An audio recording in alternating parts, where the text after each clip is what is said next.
ಸನ್ಮಾನ್ಯ ಶ್ರೀ ಮುಖ್ಯಮಂತ್ರಿಗಳು, ಸನ್ಮಾನ್ಯ ಶ್ರೀ ಡಿ.ಕೆ. ಶಿವಕುಮಾರ್ ಉಪಮುಖ್ಯಮಂತ್ರಿಗಳು, ಮಾನ್ಯ ಶ್ರೀ ಡಾಕ್ಟರ್ ಎಂ.ಬಿ. ಪಾಟೀಲ್ ವಿಜಯಪುರ ಜಿಲ್ಲಾ ಉಸ್ತುವಾರಿ ಸಚಿವರು, ಸನ್ಮಾನ್ಯ ಶ್ರೀ ಬಸನಗೌಡ ಪಾಟೀಲ್ ಯತ್ನಾಳ್ ವಿಜಯಪುರ ನಗರ ಶಾಸಕರು, ಸನ್ಮಾನ್ಯ ಶ್ರೀ ಕಿತ್ತೂರು ರಾಣಿ ಚೆನ್ನಮ್ಮನ ಅಶ್ವಾರೂಢ ಮೂರ್ತಿಯನ್ನು ಉದ್ಘಾಟನೆ ಮಾಡಿದ್ದಾರೆ.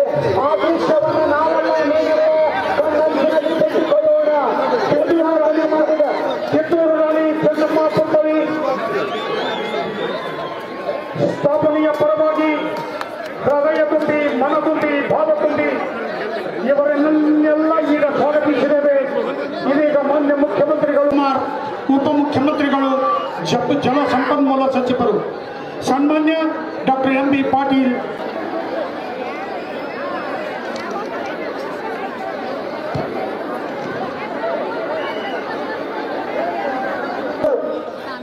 ದರ್ಬಾರ್ ಶಾಲಾ ಆವರಣದಲ್ಲಿ ನಡೆಯುವ ವೇದಿಕೆಯ ಕಾರ್ಯಕ್ರಮಕ್ಕೆ ತಾವೆಲ್ಲರೂ ಅಂತೀನಿ. ನೀವು ಮಹಾದೇವನ್ ಜೋರಾಗಿ ಹೇಳಬೇಕು.